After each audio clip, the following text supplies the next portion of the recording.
오늘은 이제 요한복음 1장 35절, 36절 말씀을 근거로 해서 이제 하나님의 말씀을 전하도록 하겠습니다.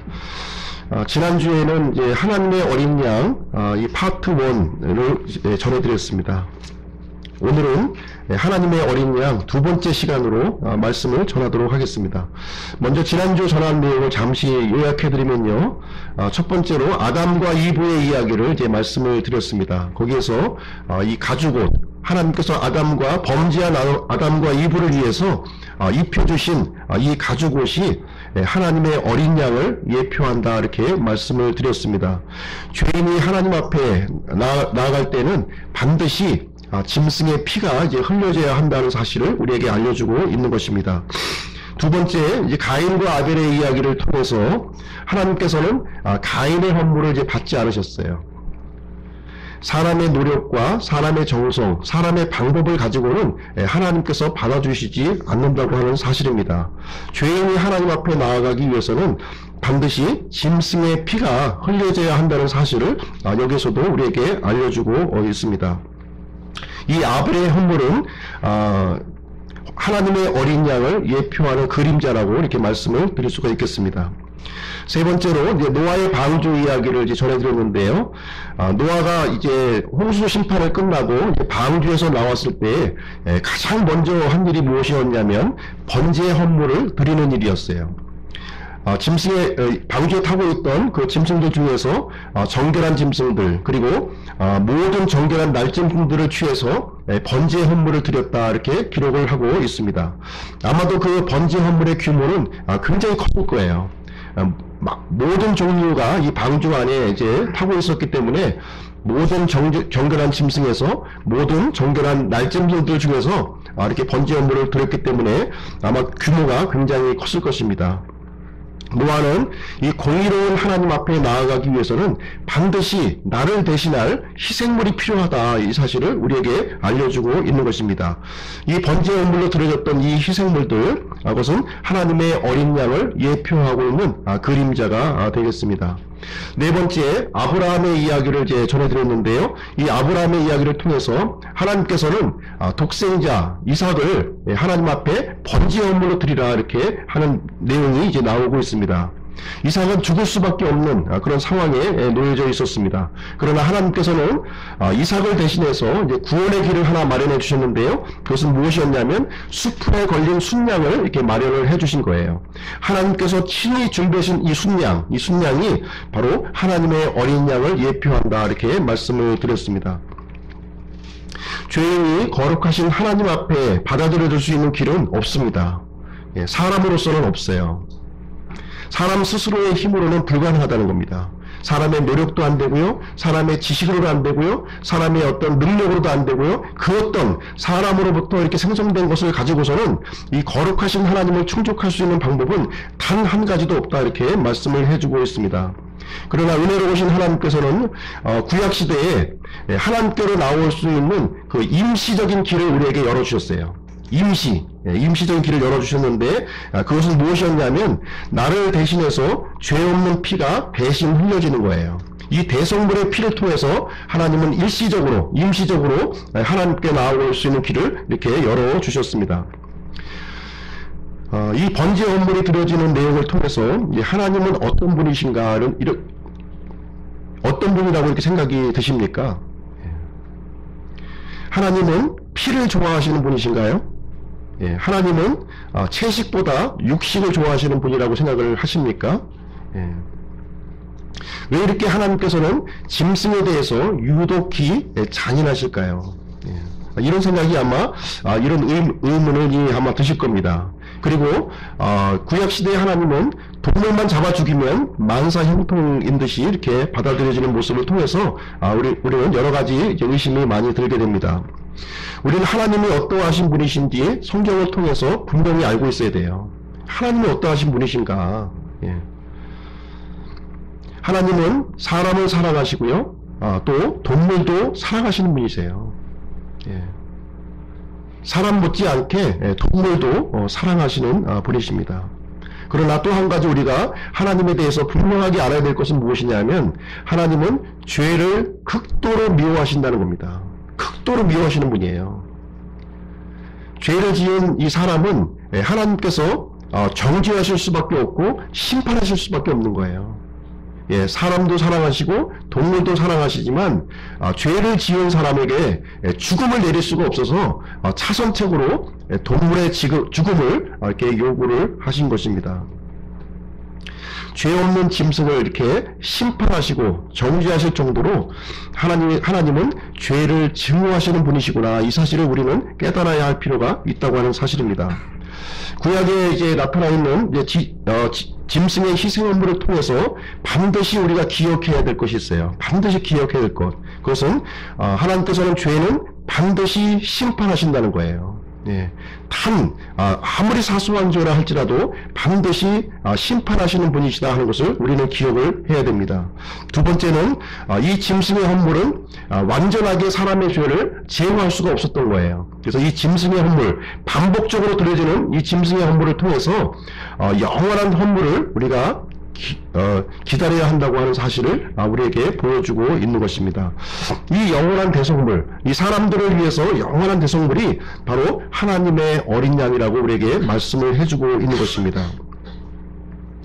우리 눈앞에 이 아들 하나님께서 이제 하나님의 어린 양으로 우리에게 나타나셨다, 이 얘기를 요한복음에서 말씀해주고 있는 것입니다. 우리 본문 말씀을 한번 보시도록 할게요. 요한복음 1장 35절 36절 말씀입니다. 제가 읽어드리겠습니다. 또 다음날 요한이 자기 제자들 중에 두 사람과 함께 서 있다가 예수님께서 거니실 때에 그분을 보고 이르되 하나님의 어린 양을 보라 하니, 이렇게 기록을 하고 있습니다. 침례 요한이 자기 제자들에게 예수님을 소개하는 장면이에요. 예수님을 어떻게 소개하고 있냐면 하나님의 어린 양을 보라, 이렇게 소개를 하고 있는 것입니다. 구약시대에 수많은 짐승들이 이렇게 번제 헌물로 드려졌는데 그 번제 헌물의 실제가 되시는 하나님의 어린 양이 지금 우리 눈앞에 지금 와 있다, 지금 이 얘기를 이제 해주고 있는 것입니다. 우리는 요한복음 기록을 통해서 예수님의 공생의 사역, 그 시작 부분을 우리가 살펴보고 있습니다. 요한복음 1장 19절부터 28절까지의 내용은 우리가 이제 이미 살펴본 내용인데요. 예수님의 공생의 하루 전날의 사건이에요. 예수님 공생의 하루 전날, 그때 이제 침례 요한은 예루살렘에서 온 전령들과의 만남이 이렇게 이루어지고 있었습니다. 침례 요한은 예루살렘의 전령들을 향해서 너희 안에 메시아가 서 계신다, 이렇게 증언을 했습니다. 그리고 29절부터 34절의 말씀을 보시면 다음 날 이렇게 시작을 하고 있어요. 그 다음 날의 이야기예요. 그 다음 날은 예수님의 공생의 첫 번째 날을 이제 얘기하고 주고 있는 것인데요. 침례 요한이 이 베다바라라고 하는 지역에서 이제 예수님 메시아를 이제 맞이하는 장면이 이제 기록을 하고 있는 것입니다.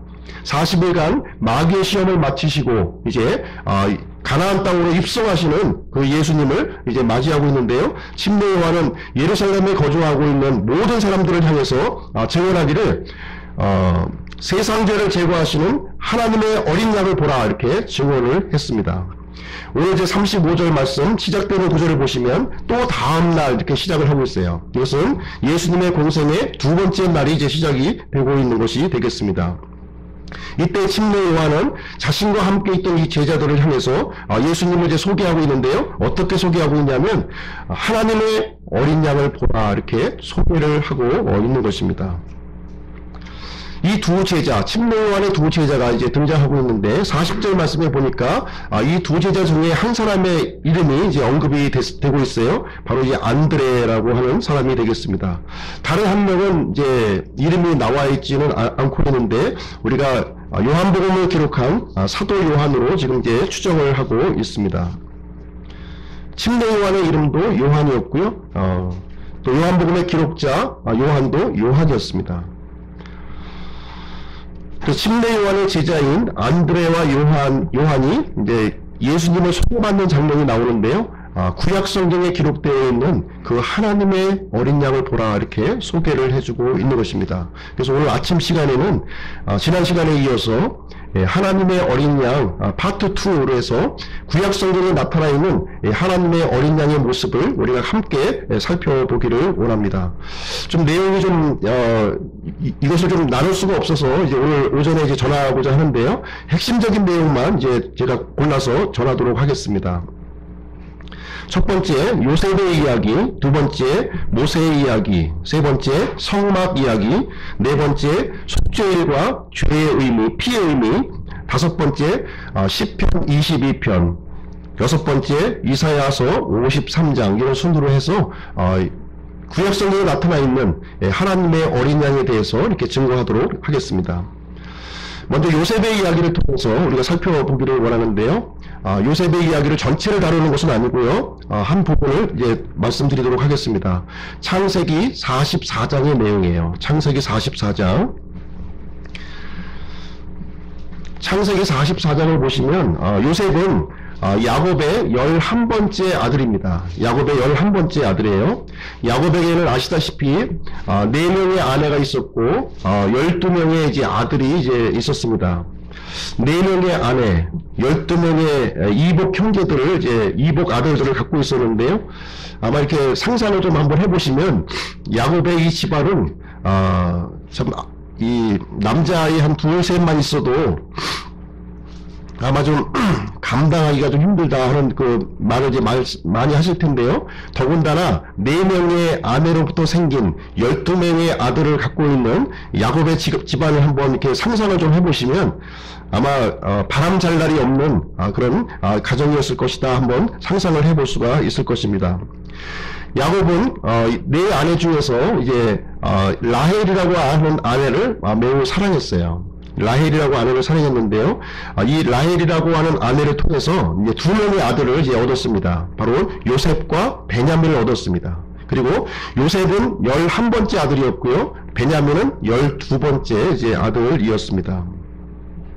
아마도 이제 요셉과 베냐민은 이복 형들로부터 많은 압박을 좀 받으면서 이렇게 좀 성장하지 않았을까 하는 것을 이제 생각해 볼 수가 있습니다. 막내의 소름이죠. 예, 막내의 소름입니다. 오늘 창세기 44장의 내용을 보시면 좀 세월이 좀 한참 지난 뒤의 일을 이제 우리에게 말씀을 해주고 있는 것입니다. 요셉의 나이 39살 때의 이야기가 되겠습니다. 이때 요셉은 이집트의 총리가 되었어요. 예, 이집트의 총리가 된 내용이 여기에 나와 있습니다.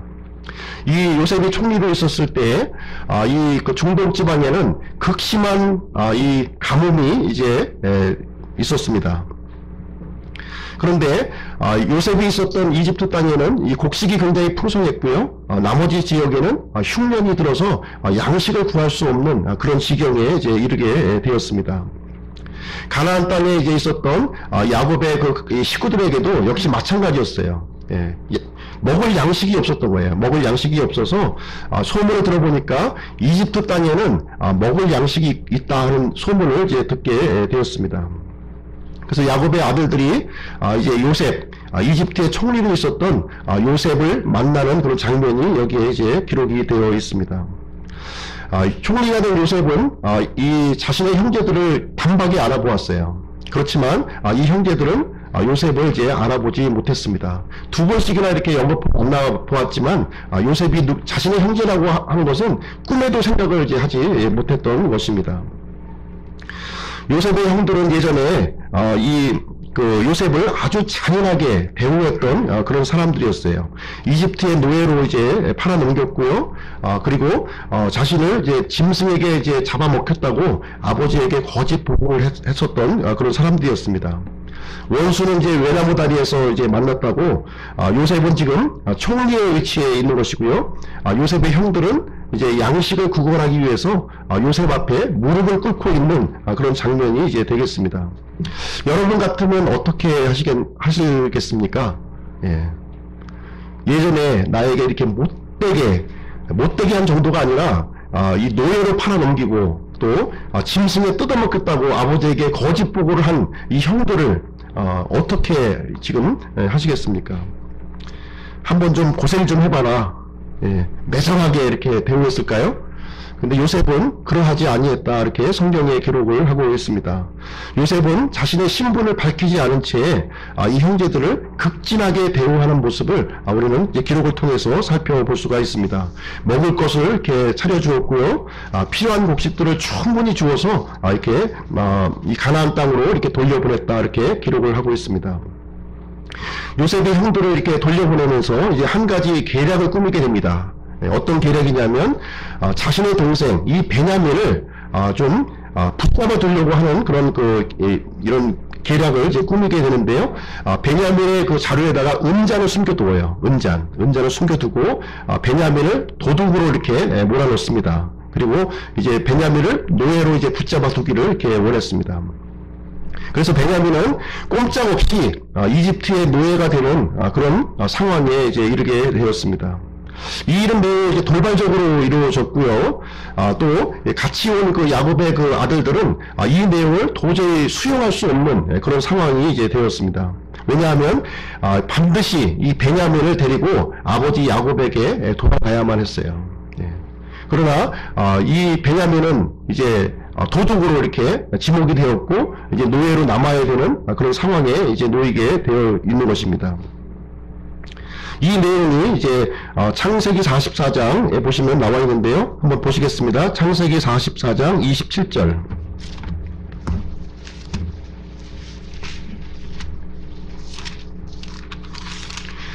창세기 44장 27절에서 31절까지 내용입니다. 한 절씩 좀 돌아가면서 읽도록 하겠습니다. 주의 종 내 아버지가 우리에게 이르되 너희도 알거니와 내 아내가 내게 두 아들을 낳았으나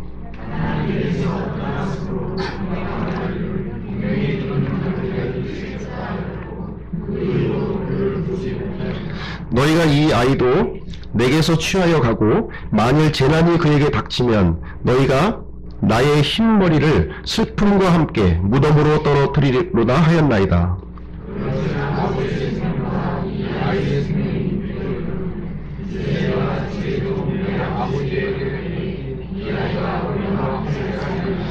이 아이가 우리와 함께 하지 아니함을 아버지가 보고 죽으리니 그러면 주의 종들이 주의 종 우리 아버지의 흰머리를 슬픔과 함께 무덤으로 떨어뜨리리라. 이렇게 이제 야곱의 그 아들들이 이제 총리인 요셉에게 이제 간청하는 내용이 이제 여기에 기록이 되어 있는 거예요.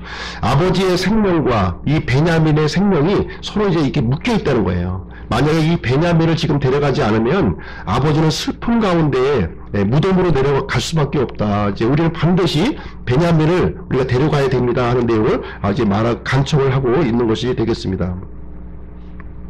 이런 상황에서 유다, 네 번째 아들 유다가 용감한 제의를 이제 하는 장면이 이제 기록되어 있는데요. 33절 한번 보실게요. 33절. 그러므로 이제 원하건대 주의 종이 이 아이를 대신하여 내 주의 노예로 남게 하시고 이 아이는 그의 형제들과 함께 올라가게 하소서. 이 유다가 이 베냐민을 위해서 이제 간청하는 장면이 이제 나오는데요. 이 아이 베냐민을 대신해서 내가 노예로 남겠다 이렇게 자청을 하는 일이 이제 여기에 기록이 되어 있는 것입니다. 그래서 이 베냐민은 형제들과 함께 올라가도록 하고 대신에 내가 베냐민 대신에 노예로 내가 남아 있겠습니다 하는 내용이 이제 여기에 기록이 되어 있는 것입니다. 창세기 45장 1절 말씀 한번 보실게요. 창세기 45장 1절. 그때 요셉이 자기 옆에 서 있던 모든 자들 앞에서 자기를 억제하지 못하여 소리를 질러 모든 사람을 자기에게서 물러가게 하니라. 요셉이 자기 형제들에게 자기를 알릴 때에 그와 함께 서 있던 자가 아무도 없었더라. 이렇게 기록을 하고 있습니다. 이 상황에서 이 요셉은 자신의 감정을 이제 더 이상 억제하지 못한 거예요. 그래서 주변에 있는 사람들을 이제 물리치고 참 아마 이제 통곡을 했겠죠. 이 자신의 신분을 지금까지 이제 밝혀오지 않았는데 바로 내가 당신들이 이제 이집트의 노예로 팔았던 그 사람 요셉이다 하는 자신의 신분을 밝히면서 아마 자신의 감정을 억제하지 못하고 통곡하는 장면이 여기에 기록이 되어 있는 것입니다. 베냐민 대신에 유다가 이제 대속물이 되었다, 이런 기록이 나와 있는데요. 이 이야기를 통해서 나의 죄를 대신한 대속물 어린 양이 생각이 나십니까? 우리의 죄를 배속하신 하나님의 어린 양 예수님이 생각이 나십니까? 수백 년이 지나서 수백 년이 지난 후에 유다 지파를 통해서 한 아들이 이제 태어났어요. 바로 주 예수 그리스도십니다. 우리는 지금 죄와 사망의 노예로 지금 우리가 살고 있어요.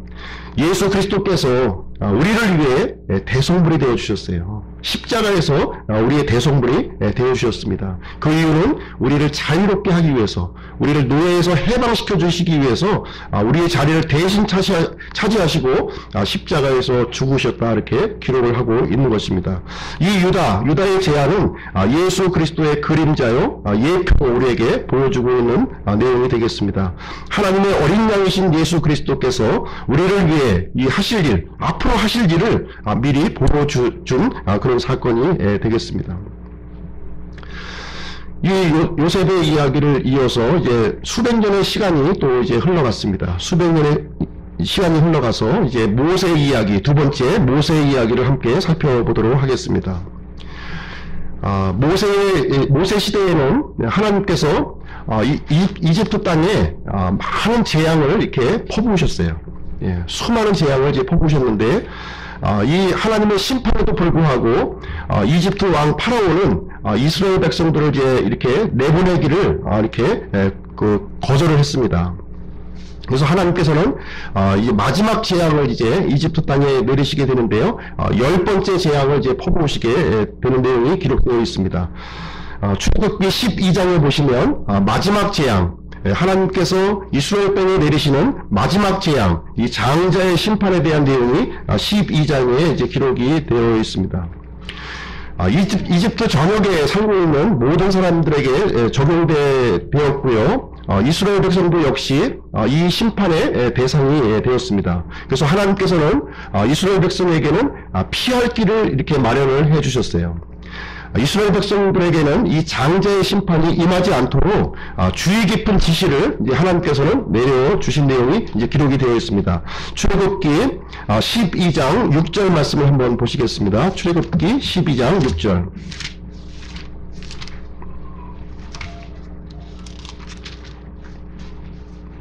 네, 12장 6절, 7절 말씀 제가 읽어드릴게요. 같은 달 14일까지 그것을 간직하였다가 저녁 때에 이스라엘 회중의 전체 집회에서 그것을 잡으라. 그들은 피를 취하여 그것을 먹을 집의 양옆 기둥과 위의 문 기둥에 뿌리고, 이렇게 기록이 되어 있습니다. 하나님께서는 이스라엘 백성들을 위해서 어린 양을 준비하라, 이렇게 얘기를 하고 있어요. 어린 양. 흠없는 어린 양을 준비하라, 이렇게 말씀을 하시면서 14일 날까지 이렇게 간직하고 있다가 전체 집회에서 그 어린 양을 잡으라는 거예요. 그 어린 양을 잡고 그 다음에 13절에 보시면 그 피를 이제 문 기둥의 양옆과 윗 기둥에 이제 뿌리라고 이렇게 말씀을 해 주셨습니다. 이스라엘 백성들이 하나님의 이 심판에서 구원받기 위해서는 두 가지 조건이 이제 필요했다, 이 얘기를 우리에게 말씀해주고 있는 건데요. 첫 번째는 뭐냐면 흠없는 어린 양이 피 흘려서 죽어야 한다는 거예요. 두 번째는 이 피를, 양의 피를 문의 양옆 기둥과 윗 기둥에 뿌려져야 한다는 내용을 이제 알려주셨습니다. 어린 양이 이제 죽는 것으로 충분하지 않고요. 이 어린 양의 피를 양 옆에 기둥에 이제 뿌려줘야 한다고 하는 사실입니다. 어린 양의 희생은 십자가의 죽음을 이제 예표하고 있는 것이 되겠습니다. 그리고 물의 양옆 기둥에 피를 이렇게 피를 뿌리는 것은 이 십자가에서 흘려진 피를 개인적으로 적용하는 내용이 이제 내용을 우리에게 말씀을 해주고 있는 것입니다. 그래서 우리가 구원받기 위해서는 십자가에서 흘려진 피, 그 피를 개별적으로 적용을 해야지 구원을 받는다고 하는 사실입니다. 그래서 6월절 어린 양은 언젠가 그리스도께서 사람들을 위해서 행하실 아주 훌륭한 구림을 우리에게 보여주고 있는 내용이 되겠습니다. 주 예수님께서는 온 세상 사람들을 위해서 피를 흘려 죽으셨어요. 예수님은 우리 모두를 위해서 죽으셨고요. 예수님은 모든 사람들이 구원받기를 원하고 있습니다. 그러나 많은 사람들이 구원을 받지 못하고 있는 거예요. 많은 사람들이 이 시간에도 하나님의 심판을 받고 있는 모습을 우리는 이제 보고 있습니다. 왜 그런가요? 그 십자가에서 흘려진 피를 개별적으로 적용하고 있지 않기 때문에 그런 것입니다. 예수 그리스도의 십자가를 어리석게 이렇게 보고 있고요. 자신이 하나님의 정죄 아래 있다는 것을 인정하지 않으려고 한다고 하는 사실입니다. 나 자신을 여전히 봐줄 만한 존재예요. 여전히 도덕적인 존재예요. 여전히 괜찮은 사람이라고 생각을 한다면 그리스도의 피가 나에게 적용이 되지 않는다고 하는 사실입니다. 이와 같은 고백을 해야 되는데요. 하나님, 저는 저주받을 죄인입니다. 지옥의 형벌을 받아 마땅한 사람입니다. 제가 받아야 할 심판의 자리에 예수님께서 계셨군요. 나를 대신해서 수치와 조롱을 받으셨고, 나를 대신해서 십자가에 못 박히셨고, 나를 대신해서 찢김을 받으셨군요. 예수님의 피를 의지합니다. 저를 구원해 주세요. 이런 고백이 각자에게 있어야 한다고 하는 사실입니다. 건강하다고 생각하는 사람에게는 의원이 필요 없어요. 건강한 사람에게는 의원이 필요가 없는 것입니다. 이집트 땅에서 죽임을 당한 수많은 이 어린 양이 하나님의 어린 양을 예표하고 있는 것입니다. 흉악한 죄에서 몸부림치는 자에게 십자가의 피가 이렇게 적용이 되고 있는 것입니다. 신약성경 고린도전서 5장 7절에 보시면 이런 기록이 나와 있습니다. 다 같이 한번 찾아보시겠습니다. 신약성경 고린도전서 5장 7절.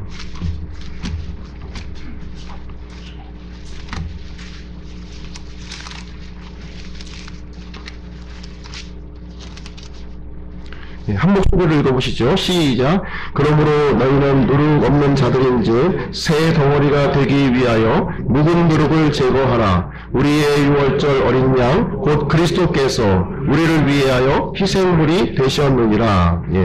우리의 유월절 어린 양 그리스도, 예수 그리스도라고 우리에게 분명하게 말씀을 해주고 있습니다. 묵은 누룩을 가지고 예수님을 이렇게 고백하는 것은 가짜예요. 묵은 누룩을 내가 간직한 채 예수님을 고백하는 것은 가짜입니다. 묵은 누룩으로부터 돌아서서 그리스도의 희생을 우리가 받아들여야 된다고 하는 사실입니다. 예수 그리스도의 희생을 나의 것으로 받아들이기 위해서는 철저하게 죄에 대해서 돌이킴이 전제되어야 된다고 하는 사실을 우리에게 말을 해주고 있습니다. 그래서 묵은 누룩을 제거하라. 그리스도께서 우리의 희생물이 되셨다. 이렇게 말씀을 해주고 있는 것입니다. 자, 그러면 세 번째 이야기로 넘어가도록 하겠습니다. 세 번째 이야기는 성막 이야기예요. 성막 이야기. 역시 이제 모세 시대에 이제 있었던 내용인데요. 모세 시대에는 오늘날 이제 우리가 갖고 있는 이런 이제 기록된 성경이 없었습니다. 그렇죠? 이런 모세 시대에는 이렇게 기록된 성경이 이제 없었어요. 대신에 모세 시대에는 보이는 성경을 갖고 있었습니다. 보이는 성경. 무엇이냐면 바로 이 성막이 보이는 성경이었어요. 하나님께서 보여주시는 성경으로 성막을 이렇게 만들어 주셨습니다.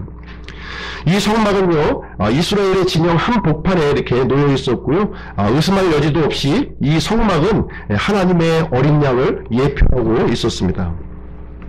성막의 맨 바깥쪽에는 커다란 놋제단이 이렇게 놓여져 있었고요, 이스라엘 백성들은 이 놋제단 앞으로 희생 헌물을 이렇게 데리고 이제 나왔습니다. 희생 헌물을 드리는 규정이 이제 레위기에 이제 자세하게 우리 기록되어 있는데요. 레위기 말씀을 한번 읽어보시도록 하겠습니다. 레위기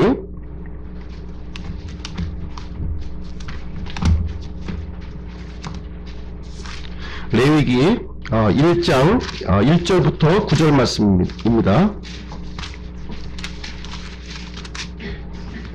레위기 1장 1절부터 9절 한 절씩 교독하시도록 하겠습니다. 한 절씩.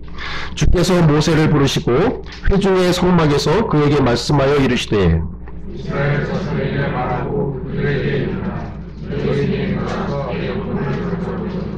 너희는 사천께서 곧 소멸하는 많은 속에서 너희 허물을 가져오시고 만일 그의 헌물이 솥대의 태우는 희생물이면 그는 흠없는 수컷으로 드리되 자원하여 자기 의지대로 회중의 성막문에서 주 앞에 그것을 드릴 것이요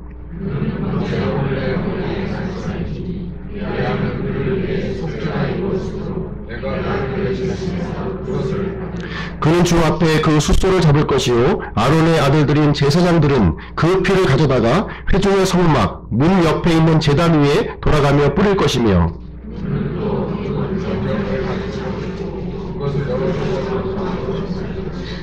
제사장 아론의 아들들은 제단 위에 불을 두고 불 위에 나무를 가지런히 놓고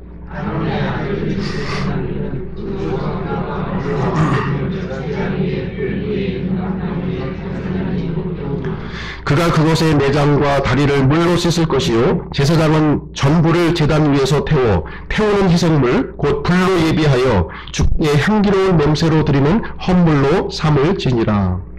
예, 여기 기록에 보시면 희생 헌물의 조건이 나오고 있습니다. 희생 헌물의 조건은 무엇이냐면 3절 말씀에 이제 있다시피 흠없는 동물을 취해야 했다 이렇게 기록을 하고 있습니다. 흠없는 동물을 취하는 거예요.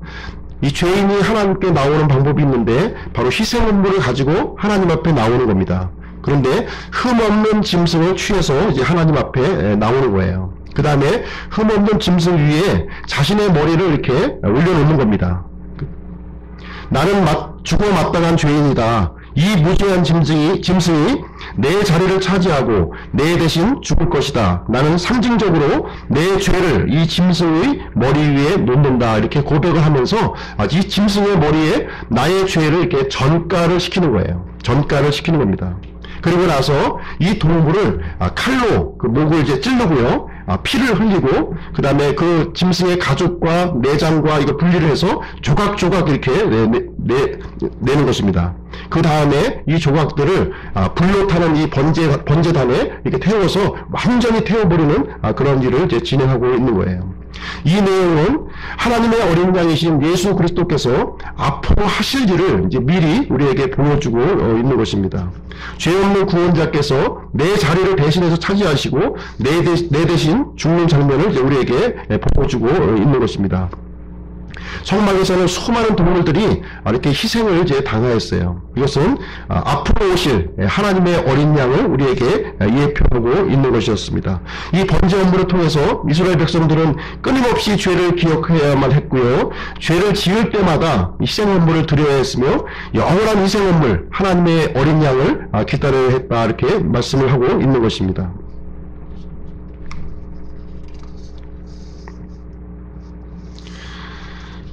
속죄일과 이제 피의 이야기에 대해서 또 이어서 말씀을 드리도록 하겠습니다. 이스라엘에는 이제 여러 가지 절기가 이제 있었는데요. 이스라엘 절기 중에서 가장 중요한 절기가 있었어요. 1년 중에 가장 중요한 절기가 있었는데, 그것은 바로 속죄일이 되겠습니다. 속죄일은 1년 중에 7월 10일 날 이렇게 행해지는 그러한 일이었습니다. 레위기 16장에 보시면 속죄일에 대한 그 기록이 자세하게 우리에게 기록이 되어 있습니다. 구약책은 이제 그림책이다 이렇게 말씀을 드렸고요. 신약은 이제 그림을 설명해주는 자막에 해당되는 거예요. 우리가 영화를 보시게 되면 영화에 이제 화면이 나오고요. 그 밑에 자막이 이렇게 나오고 있습니다. 구약 성경은 이 그림이에요. 그림을 보여주고 있고, 신약 성경은 그림에 대한 이 해석을 우리에게 해주고 있는 내용이 되겠습니다. 그래서 레위기 16장은 우리에게 그림으로 보여주고 있는 것이고요. 여기에 대한 해설은 신약 성경 히브리서 9장 1절부터 14절에 자세하게 우리에게 설명을 해주고 있는 것이 되겠습니다. 신약 성경 히브리서 말씀을 한번 보시겠습니다. 히브리서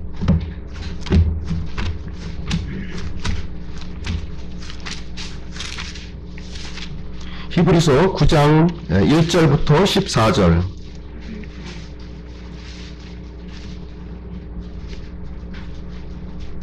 한 절씩 돌아가면서 교독하시도록 하겠습니다. 그런즉 진실로 첫 언약에도 하나님을 섬기기 위한 규례들과 세상에 속한 성소가 있었느니라.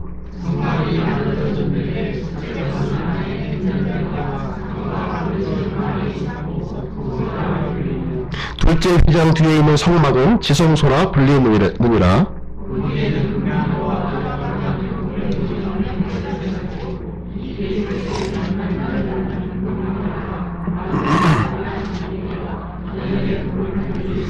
이 교회 위에는 근군의 자리를 덮는 영광의 그룹들이 있었는데 이것들에 관하여는 우리가 지금 낱낱이 말할 수 없노라.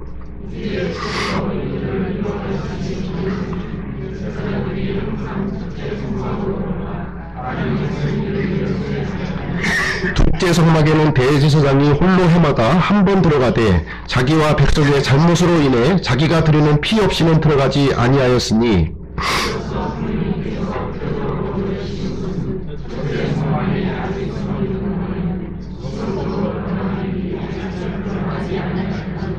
이 성막은 현재 곧 이때까지의 모형으로 그 안에서 예물과 희생물을 드렸어도 그것들이 양심에 관한 한 섬긴 자를 완전하게 하지 못하였으며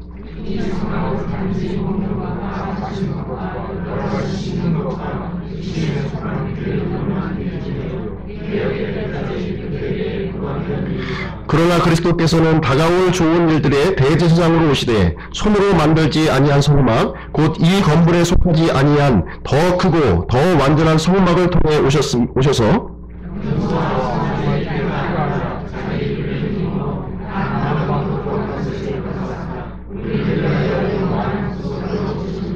황소와 염소의 피와 암소가지의 죄를 부정한 자에게 뿌려 육체를 거룩히 구별하고 정결하게 하거든.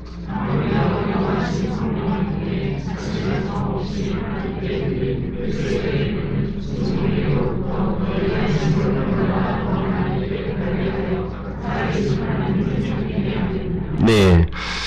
자, 구약시대에는 이 성막을 통해서 수많은 짐승의 희생헌물이 이렇게 반복적으로 이렇게 드러졌습니다. 이 구약의 희생헌물은 10절 말씀에 보니까 개혁의 때까지 부과되었다 이렇게 기록을 하고 있는 거예요.